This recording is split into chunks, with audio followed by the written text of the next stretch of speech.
Okay, good morning everyone. I hope you all are good at home and taking care of yourself and your family. So, today, students, we are going to start with the topic that we have left just before the vacations started. So, I hope I am audible. Yes, sir. Am I? Okay. So, students, what we did was we were on the chapter which was Python Pandas 1. उसमें हमने देखा what is Python Pandas. Python Pandas के बाद we saw why Python Pandas we should use. Then we saw what is data structure. Then the types of data structure, which are they? The first one was series data structure and the second one was data frame data structure. Under the series data structure, we saw how to create a series data structure. So for creating a series data structure, we may use various types. We may use list, we may use dictionary data type, we may use ND array, we may use some scalar values using which we can create a series data structure. So this was about series data structure, and we already started with the data frame data structure as well, but we will be revising in a very quick manner before starting with the new topics. So first thing that we should know is that data structure, or what is data frame data structure. So data frame data structure consists of n dimensional arrays. ठीक है. N dimensional arrays का मतलब क्या होता है कि यहाँ पर जब सीरीज डेटा स्ट्रक्चर था तो वो कुछ इस तरीके का बनता था. यहाँ पर कॉलम्स के नेम लिखे जाते थे, यहाँ पर इसको बोलते थे कॉलम्स, यहाँ पर इनको बोलते थे रोज. कॉलम्स को बोलते थे एक्सिस इज इक्वल्स टू 1 और रोज को बोलते हैं एक्सिस इज इक्वल्स टू 0. यहाँ पर होते हैं इंडेक्स 0 1 2 3 और यहाँ पे होती हैं कुछ वैल्यूज़. तो ये था हमारा सीरीज डेटा स्ट्रक्चर.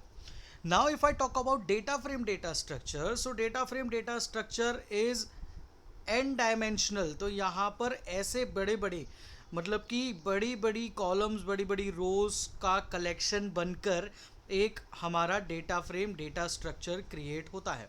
ठीक है, ये क्या है हमारा? तो ये हमारा डेटा फ्रेम है. नाउ ये जो डेटा फ्रेम होता है, इसको क्रिएट करने के लिए हमारे पास क्या क्या तरीके हैं, तो हमने वो देखे थे. तो सीधी सी बात, जब data frame data structure create करना है तो एक सबसे इम्पॉर्टेंट काम तो हमें क्या करना पड़ेगा, हमें सबसे पहले इसको इम्पॉर्टेंट ट्रीटमेंट देना पड़ेगा, क्योंकि ये एक इम्पॉर्टेंट फंक्शन है. तो हमें लिखना पड़ता है import pandas as PD. This will be our very first line that we have to write. Import pandas as PD. Once we are done with it, then only we can start creating the data frame. Now to create the data frame, how many number of ways are there with us using which we can create the data frame? So you can see in this block right over here. अब data frame data structure कैसे बन सकता है? तो data frame data structure बन सकता है dictionary का यूज़ करके. डेटा फ्रेम डेटा स्ट्रक्चर बन सकता है एनडी एरेज का यूज़ कर करके. डेटा फ्रेम डेटा स्ट्रक्चर बन सकता है सीरीज ऑब्जेक्ट्स का यूज़ करके. और डेटा फ्रेम डेटा स्ट्रक्चर बन सकता है दूसरे डेटा फ्रेम ऑब्जेक्ट्स का यूज़ करके. ठीक. So these were 4 number of ways using which data frame data structure can be created. हमने इसमें से what was the first way that has been already seen by us. जो पहला वे था वो हम ऑलरेडी देख चुके थे, अभी हम फिर से उसको देखने वाले हैं. पहला तरीका क्या था? तो पहला तरीका था creating a data frame using 2 dimensional dictionary. मतलब डिक्शनरी का यूज़ करके डेटा फ्रेम कैसे क्रिएट कर सकते हैं, तो उसमें भी दो तरीके अभी हम देखेंगे. ए वाला, ये वाला जो है मतलब ए वाला.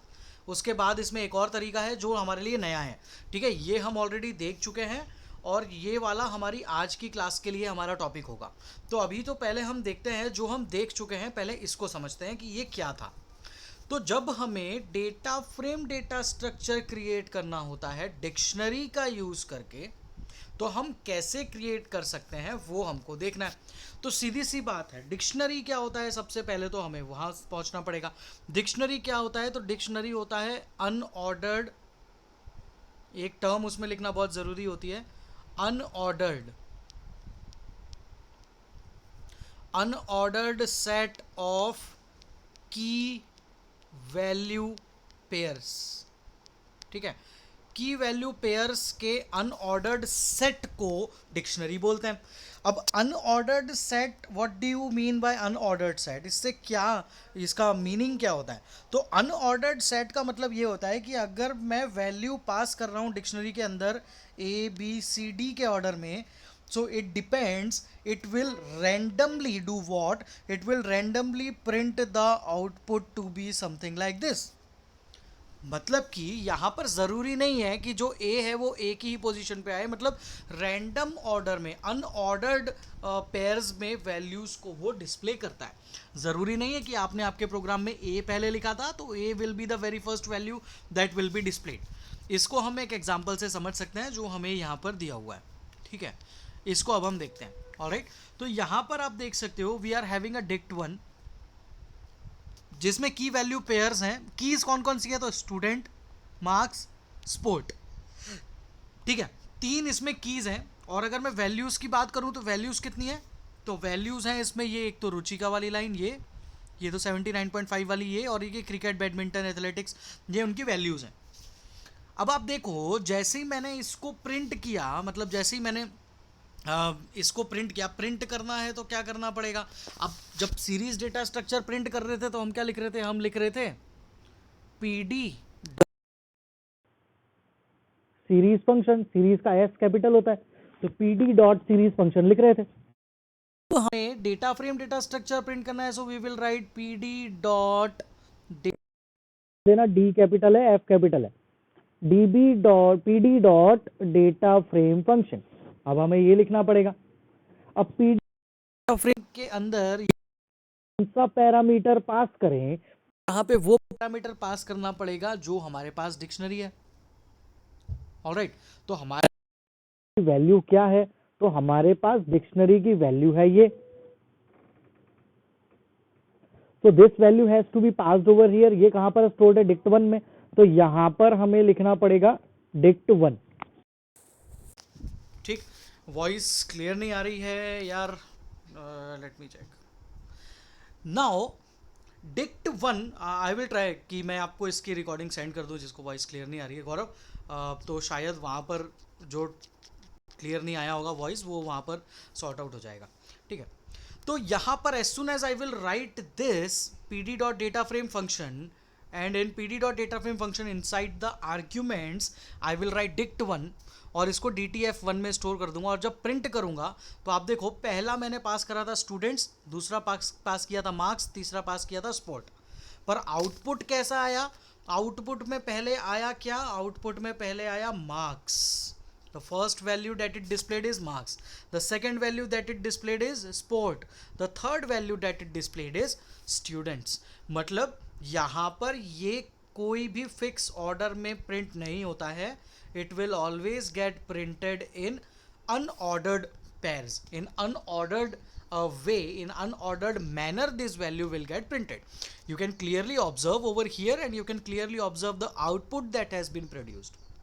तो ये डिफरेंस यहाँ पर होता है। डिक्शनरी एक अनऑर्डर्ड पेयर ही होता है, ये इसीलिए ये रैंडम ऑर्डर में वैल्यूज प्रिंट करता है। ये क्वेश्चंस जनरली एक्सटर्नल्स भी वाइवा के टाइम पर पूछते हैं कि अनऑर्डर्ड आपने बोला तो why unordered, how you can explain what unordered set is, so you should know the way to explain them. Now after this we have seen one example. I have also given this image to you in the group. यहाँ पर मैंने ये वाली जो image है ये आपको भेजी थी, मैंने आपको बोला था कि इसको आप लोग सॉल्व करके देखना।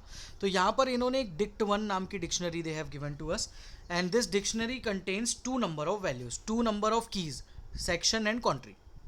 What are values inside this? So the values that it contain is ABCD and 6700, 5600, 5000 and 5200.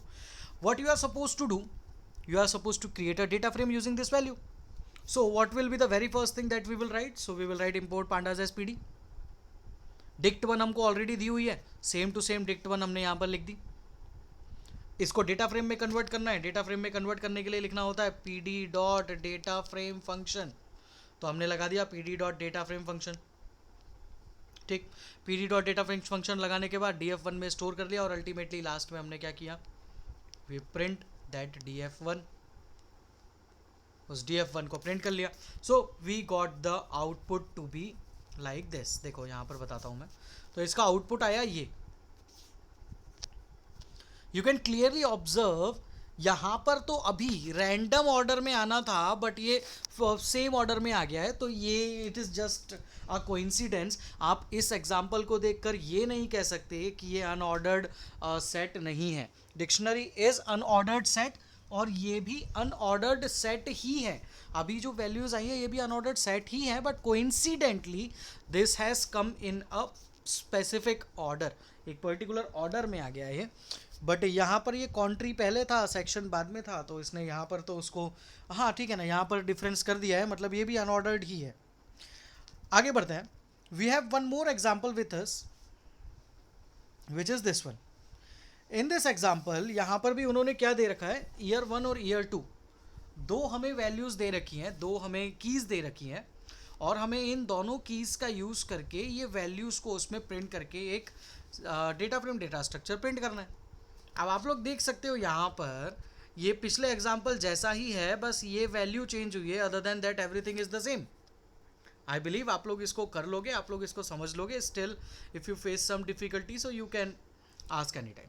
ठीक है. अब यहाँ पर देखो, ये यहाँ पर ईयर 1 ईयर 2 के फॉर्म में डेटा दिया था, आउटपुट भी ईयर 1 ईयर 2 के फॉर्म में आया but still it is unordered pair. ठीक है. यहाँ पर आ गया है वो उसी ऑर्डर में, no need to worry. But वो it is only a coincidence, nothing more than that.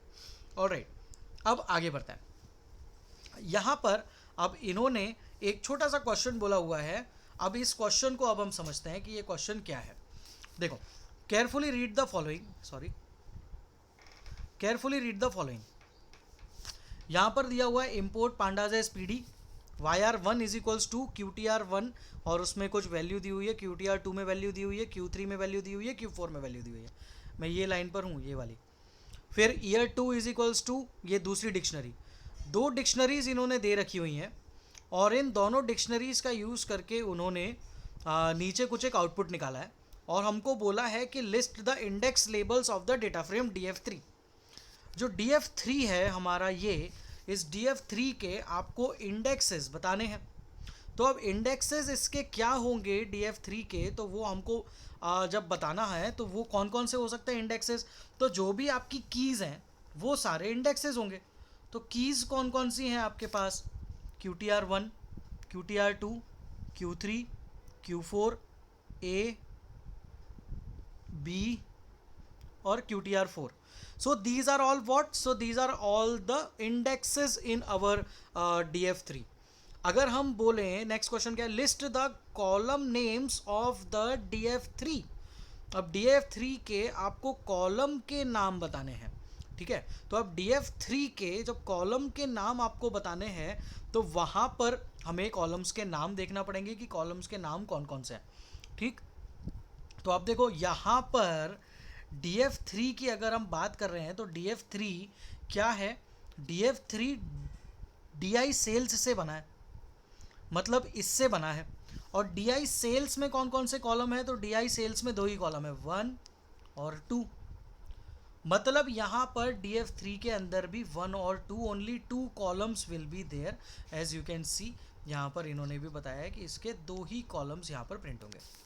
तो ऐसे क्वेश्चंस ऑब्जेक्टिव्स में आ सकते हैं कि पूरा प्रोग्राम बनाकर दे दें और वो आपसे इंडेक्स की वैल्यू पूछ लें, वो आपसे कॉलम के नाम पूछ लें.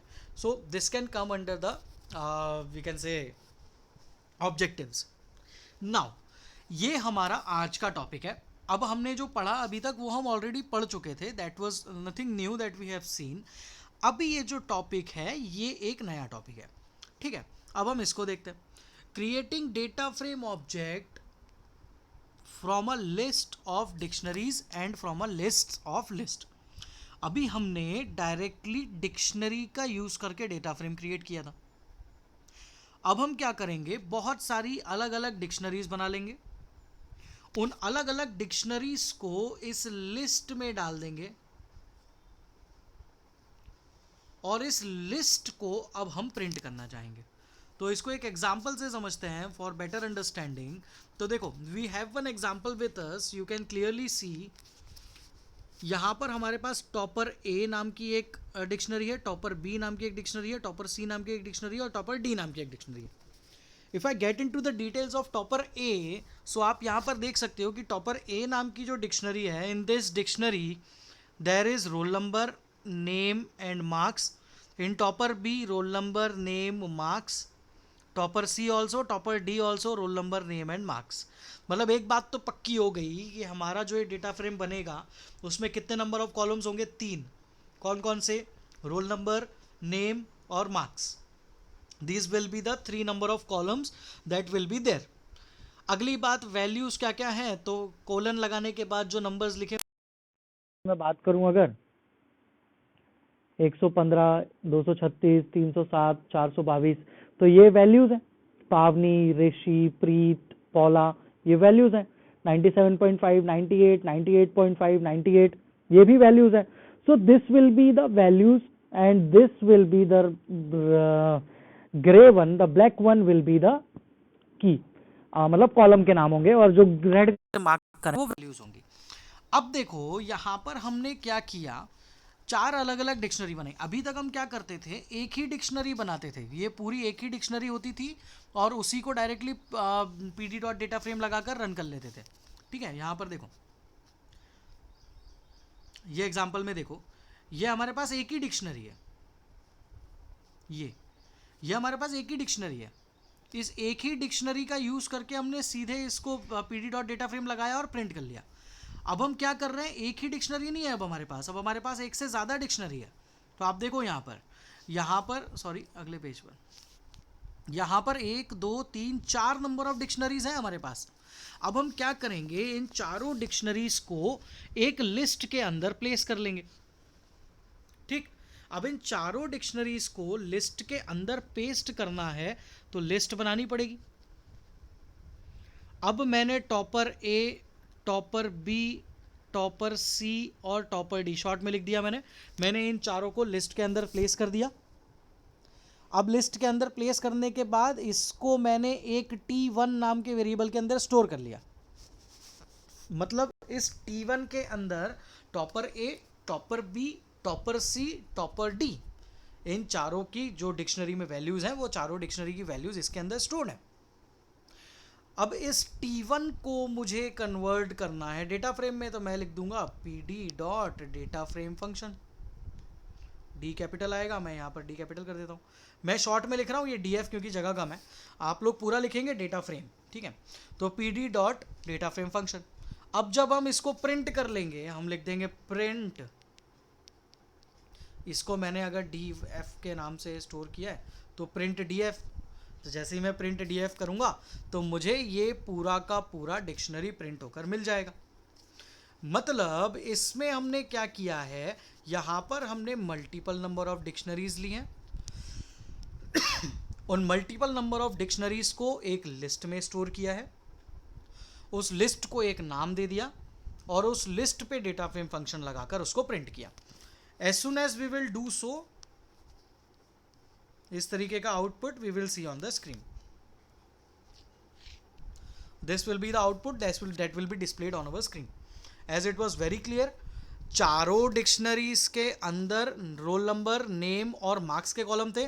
तो यहाँ पर भी आप देख सकते हो कॉलम के नाम, रोल नंबर, नेम और मार्क्स हैं. उसके बाद वैल्यूज़ क्या थी, तो ये वाली जो मैंने ग्रे से मार्क करी थी वो रेड से मार्क करी थी वो वैल्यूज़ थी. कलर इंटरचेंज हो गए. तो ये देख सकते हो आप, यहाँ पर ये सारी की सारी वैल्यूज़ यहाँ पर स्टोर हो गई. ऑलराइट, तो इस तरीके से हम लिस्ट का यूज़ करके भी, है ना, मतलब कि डिक्शनरीज की लिस्ट बनाकर भी डेटा फ्रेम बना सकते हैं. मतलब डिक्शनरी का यूज़ करके तो बना ही सकते हैं, पर डिक्शनरीज की लिस्ट का यूज़ करके भी बना सकते हैं. So this has been seen in this example.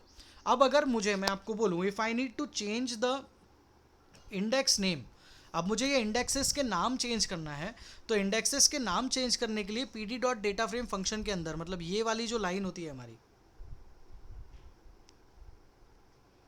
ये वाली जो लाइन होती है, इस लाइन के अंदर हमें ब्रैकेट क्लोज करने से पहले लगाना पड़ेगा कॉमा, और कॉमा लगाने के बाद एक इंडेक्स एट्रीब्यूट पास करना पड़ेगा. और इस इंडेक्स एट्रीब्यूट के अंदर हमें एक लिस्ट में जो भी नाम देना है, जैसे इन्होंने सेक्शन ए दिया, सेक्शन बी दिया। तो इस तरीके से हम चारों सेक्शंस के नाम देकर हम लोग इजीली इंडेक्सेस भी प्रोवाइड कर सकते हैं। फॉर एन एग्जांपल यहाँ पर इन्होंने करके बताया हुआ है, हम डायरेक्टली उसको देखते हैं। Just look at the line which I am highlighting, this one. जो रेड कलर से लिखा है वो अलग किया है, जो ब्लैक कलर से लिखा हुआ है वो it is still the same right now. ठीक है, तो ये देखो यहाँ पर इंडेक्स में इन्होंने section A, section B, section C, section D ये नाम दे दिए हैं। तो आपको यहाँ पर अब जो इंडेक्सेस हैं वो इंडेक्सेस जो हैं वो यहाँ पर अब क्लियरली हमें दिखने लगेंगे। Alright, I think I am facing some issue with my voice. There is some issue with my voice, I think it is not that loud.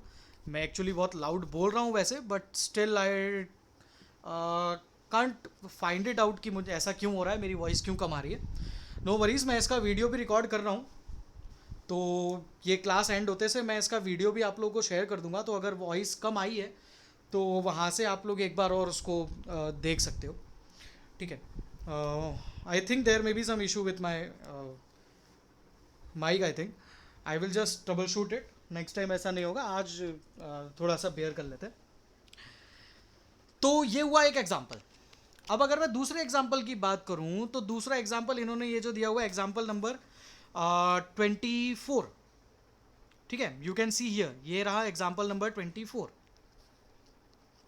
इस एग्जाम्पल नंबर 24 में इन्होंने क्या बोला है इसको थोड़ा सा समझते हैं। Write a program to create a data frame from a list containing dictionaries of the sales performance of 4 zonal officers. क्या बोला इन्होंने कि आपको 4 अलग अलग डिक्शनरीज के, मेरी जैसे डिक्शनरीज के नाम है ABCD, 4 अलग अलग डिक्शनरीज के लिस्ट को डेटा फ्रेम में कन्वर्ट करना है। तो देखो 4 अलग अलग डिक्शनरीज स्क्वायर ब्रैकेट में लिख दिया, मतलब ये हो गई लिस्ट, और इसको मैंने डेटा फ्रेम में कन्वर्ट कर दिया, तो इसको मैंने DF1 में स्टोर कर दिया और अल्टीमेटली इसको प्रिंट कर दिया। अब ये मुझे करना है, बट इन दिस प्रोग्राम इन्होंने हमें कोई वैल्यू नहीं दे रखी है, बस इतना बोल दिया है कि हमारे पास 4 जोनल ऑफिस हैं। तो हम 4 जोनल ऑफिस के नाम डिसाइड कर लेते हैं सबसे पहले। तो हमने जोनल ऑफिस के नाम डिसाइड कर लिए, zone A, zone B, zone C, zone D. ठीक है, अब इनके नाम डिसाइड करने के बाद इन्होंने सेल्स परफॉर्मेंस की बात करी है। तो हम लोग यहाँ पर सेल्स का एक कॉलम ले लेते हैं और एक टारगेट का कॉलम ले लेते हैं। ठीक, अब जब सेल्स और टारगेट का कॉलम ले रहे हैं तो हमें target is to value comma sales is to value ऐसा लिखना पड़ेगा। तो यहाँ पर आप देख सकते हो कि यहाँ पर हमने उस तरीके से ये 4 अलग अलग डिक्शनरीज क्रिएट कर ली। आप रैंडमली कुछ भी ले सकते हो। आपको अगर समझ नहीं आ रहा है कि मुझे टारगेट और सेल्स ही लेना है, कुछ और लेना है, तो आप यहाँ पर रैंडमली कुछ भी ले सकते हो, उससे फ़र्क नहीं पड़ता। इनको ये नहीं देखना है कि आपने टारगेट और सेल्स लिया है कि नहीं, इनको ये देखना है कि आपने डिक्शनरीज को लिस्ट में कन्वर्ट करके उसका डेटा फ्रेम बनाया है या नहीं, उनको ये देखना है। तो आप इस लिस्ट के अंदर कोई भी वैल्यू पास कर सकते हो, इट डजेंट मैटर कि आप क्या वैल्यू पास कर रहे हो, है ना। सो डोंट वरी कि यहाँ पर हमें लिस्ट नहीं दी है, कोई फ़र्क नहीं पड़ता।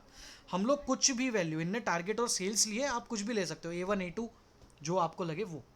ठीक है, अब देखो यहाँ पर अल्टीमेटली वही काम जो हमने टॉपर वाली लाइन में किया था वो इन्होंने यहाँ पर कर दिया। सेल्स इज इक्वल्स टू चारों डिक्शनरीज को लिस्ट में डाल दिया, दिख रहा है स्क्वायर ब्रैकेट मतलब लिस्ट, और zone A, zone B, zone C हमारी डिक्शनरीज के नाम थे। तो यहाँ पर डिक्शनरी के नाम सेल DF, एक नया नाम दे दिया डेटा फ्रेम को, सेल DF, PD.DataFrame फंक्शन लगा दिया और सेल्स फंक्शन को यहाँ पर पास कर दिया। अगर हम ये वाली लाइन नहीं लिखते, एक बात समझना, अगर हम ये वाली लाइन नहीं लिखते और ये ब्रैकेट यहीं पर क्लोज कर देते तो हमारा जो इंडेक्स है वो इंडेक्स आता 0 1 2 3। बट हमने क्या किया है, यहाँ पर ये लाइन अलग से लिखी हुई है, index is equals to zone A, zone B, zone C, zone D. जब हम इस तरीके से लिख रहे हैं इसका मतलब ये हुआ कि we are providing some value to the index, हमने इंडेक्स को कुछ वैल्यू प्रोवाइड कर दी। तो आप देखोगे कि यहाँ पर आउटपुट में zone A, zone B, zone C, zone D ये इंडेक्स में आ गया। सो आई थिंक ये एग्जाम्पल क्लियर होगा। मैं अभी आप लोगों को इसकी, सॉरी ये कहाँ गए हम, मैं आप लोगों को इसका अभी इमेज भी शेयर कर दूंगा ग्रुप पे, तो अगर कुछ डाउट हो तो आप लोग उसमें देखकर समझ सकते हैं और कुछ पूछना हो तो आप वहाँ पर पूछ सकते हैं। उसके बाद यहाँ पर आप देखोगे सॉरी, यहाँ पर दो एग्जाम्पल्स और दिए हुए हैं, एग्जाम्पल नंबर 25 और एग्जाम्पल नंबर 26। ठीक है, अब एग्जाम्पल नंबर 25 और एग्जाम्पल नंबर 26 दिया हुआ है, तो इसको हम कैसे कर सकते हैं उसको अब हम समझते हैं। उससे पहले आप देखो अभी हमने क्या किया था, अभी हमने बनाई थी लिस्ट ऑफ डिक्शनरी। अभी हमने क्या बनाई, लिस्ट ऑफ डिक्शनरी। अगर हमें लिस्ट ऑफ लिस्ट बनानी है, इसका मतलब क्या हुआ, ये जो स्क्वायर ब्रैकेट है इसके अंदर अभी हम क्या पास कर रहे थे, तो इसके अंदर अभी हम डिक्शनरी पास कर रहे थे। अगर हम इसके अंदर लिस्ट पास करें तो हम बोलेंगे कि वो क्या है, तो हम बोलेंगे कि वो एक लिस्ट ऑफ लिस्ट है। अभी हमने यहाँ पर लिस्ट की जगह क्या पास किया था, अभी डिक्शनरी पास की थी। चलो एक एग्जांपल देखते हैं लिस्ट के अंदर लिस्ट पास करने का। तो ये ऊपर जो दिया हुआ है ये वाला पार्ट, इसको पहले अपन देखते हैं। ये वाला पार्ट यहाँ पर देखो, I have one list with me, मेरे पास एक लिस्ट है, चलेगा, लिस्ट का नाम है लिस्ट 2। इस लिस्ट 2 नाम की लिस्ट के अंदर देखो पहली लिस्ट है 25, 45 और 60, 25, 45, 60। ये एक लिस्ट है, मुझे कैसे पता चला, हाउ डिड आई आइडेंटिफाई, तो ये स्क्वायर ब्रैकेट्स के अंदर लिखी हुई है, 3 वैल्यूज़ हैं उसमें। दूसरी लिस्ट है कॉमा लगा के 34, 67, 89, और तीसरी लिस्ट है 88, 90, 56। सो ये 3 लिस्ट हैं। अब इन तीनों लिस्ट को भी एक लिस्ट के अंदर इन्होंने पास कर दिया, मतलब ये तीनों लिस्ट भी एक लिस्ट के अंदर है, मतलब एक बाहर एक बड़ा स्क्वायर ब्रैकेट है और फिर इन तीनों के अपने अपने स्क्वायर ब्रैकेट्स।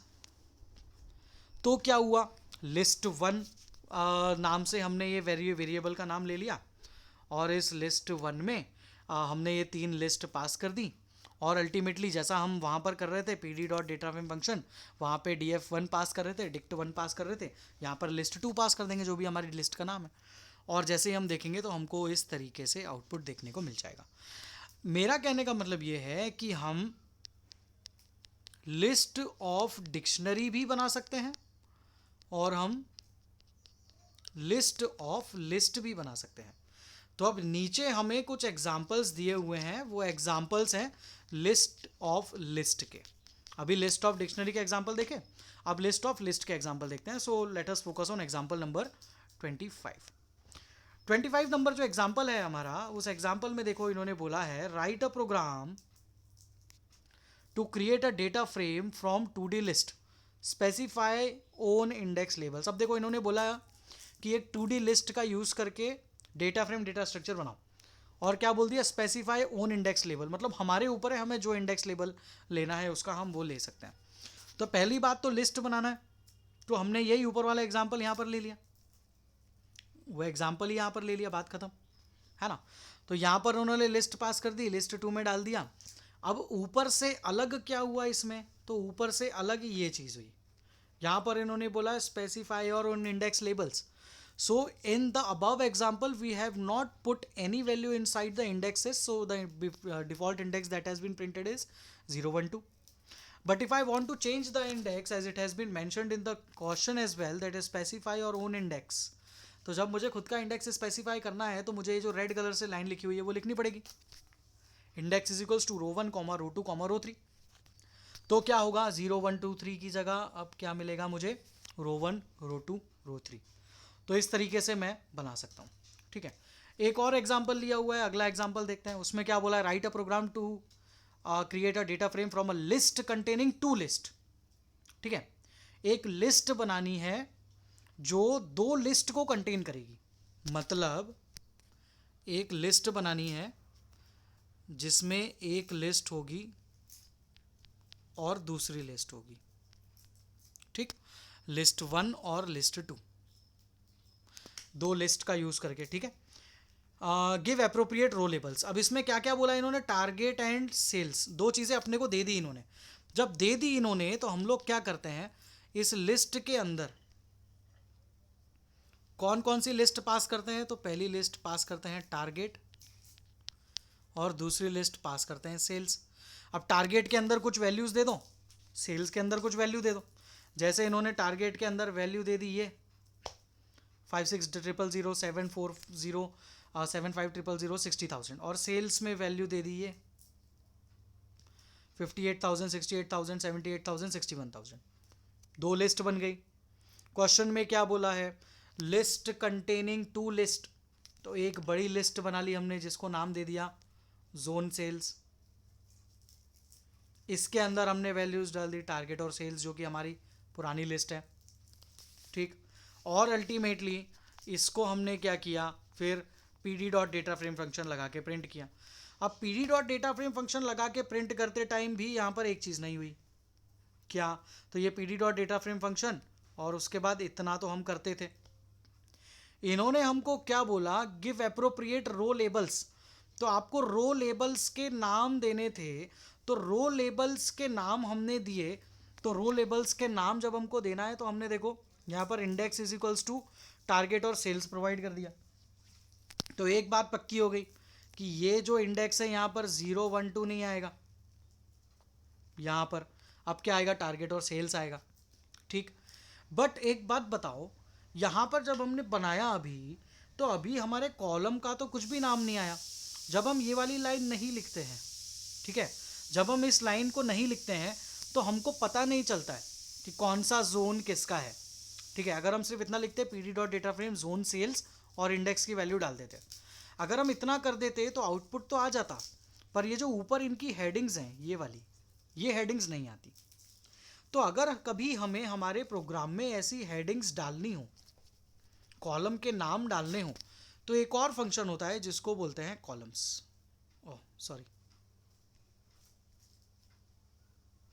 जिसको बोलते हैं कॉलम्स। अब कॉलम्स में आप वैल्यू पास कर दो, Z1 Z2 Z3 Z4 या zone A zone B zone C zone D, जो वैल्यूज़ आप पास कर दोगे वो वैल्यूज़ आपको ऊपर कॉलम के नाम में दिखने लगेगी, ठीक है। तो इस तरीके से हम लोग क्लियरली डेटा फ्रेम क्रिएट कर सकते हैं, रो के लेबल्स दे सकते हैं, कॉलम्स के लेबल दे सकते हैं, और इस तरीके से एक डेटा फ्रेम क्रिएट किया जा सकता है। मैं आप लोगों को ये दोनों एग्जाम्पल और जो पीछे जो दो एग्जाम्पल्स देखे, ये चारों एग्जाम्पल्स की इमेज ग्रुप पे सेंड करूँगा। आप लोग, ये तो ऑलरेडी सॉल्व एग्जाम्पल्स हैं, आप लोग इनको देखना और आप लोग समझना। अभी तो हमने देखा तो अभी क्लियर है चीज़, पर जब आप अभी थोड़ी देर बाद देखोगे तो एक बार और समझना कि क्या ये, तब भी हमें ये चीज़ डाउटफुल तो नहीं लग रही, ठीक। तो तब आप लोग को लगे तो आप लोग तब और डाउट्स उसमें पूछ सकते हो। मैं अभी ये जूम क्लास का पूरा रिकॉर्डिंग अभी सेंड कर देता हूँ, क्योंकि अगर वॉइस का इशू था तो that will be a better help for us. और मैं कुछ शॉर्ट में मैंने वीडियोस भी बना रखे हैं आज जो पढ़ाया उन सारी चीज़ों का, तो वो शॉर्ट वीडियोस भी मैं आपको ग्रुप में सेंड कर रहा हूँ। जो भी आपको हेल्पफुल लगे, जो भी आपको मीनिंगफुल लगे, आप उसको देखकर समझ सकते हो। और स्टिल इफ़ यू फील कि हमें कोई टॉपिक क्लियर नहीं है तो you can definitely ask in the group itself. Alright, अभी स्टूडेंट्स कुछ डाउट हो तो आप लोग पूछ सकते हैं।